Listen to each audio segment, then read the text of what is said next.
অধিকাংশ ব্যক্তি আমরা আজ বাড়ি থেকে বের হই না, বা কারোর মা বাবা বারণ করে যে আজ বাড়ি থেকে বের হোস না, তোর বিপদ হতে পারে।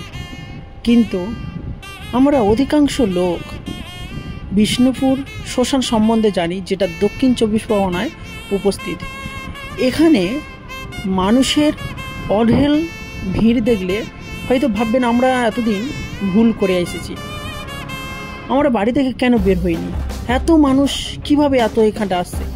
হ্যাঁ, বিষ্ণুপুরের সেই বিখ্যাত কালী পূজা, যেটা কালী পূজার দিনে খুব জাগ্রতভাবে কালী ঠাকুরের পূজা করা হয়। এখানটা এই পূজাটা 350 বছর ধরে পালন করা হয়ে আসছে।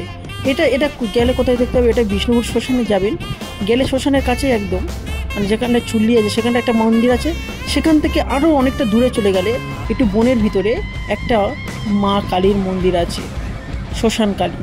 সেই শ্মশান কালীর বিখ্যাত পূজা হয়, মানুষের অঢেল ভিড়, এখানে মানুষের অঢেল ভিড়। এটা এই যে জায়গাটাই কথা বলছিলাম,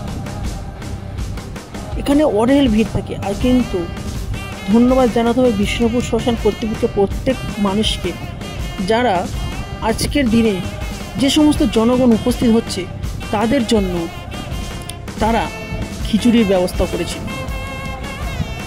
খিচুড়ির ব্যবস্থা তাদের হচ্ছে, হয়তো অনেক মানুষজন না খেয়ে যেতে পারে বা ওখানটায় থাকার পরিকল্পনা করতে পারে কিছুক্ষণ। তাদেরকে কর্তৃপক্ষকে জানায় অসংখ্য ধন্যবাদ, কারণ তারা এত সুন্দর ব্যবস্থা করার জন্য। এবং আশা করব আপনারা পরবর্তী বছরে মায়ের দর্শনে এখানে উপস্থিত হবে। মায়ের ঘর দেখলে কেমন লাগলো বলবে, মায়ের ঘরটা দেখে কেমন লাগলো বলবে। দেখছেন সবাই খিচুড়ি খাচ্ছে, এই এমনভাবে প্রতি বছরই পালন করা হয় যে না খেয়েও চলে আসতে পারেন, এখানে এসে আপনারা মায়ের ভোগ উপভোগ করে খেতে পারেন, মায়ের কাছে আপনার প্রার্থনা আপনার কষ্ট জানিয়েও যেতে পারে।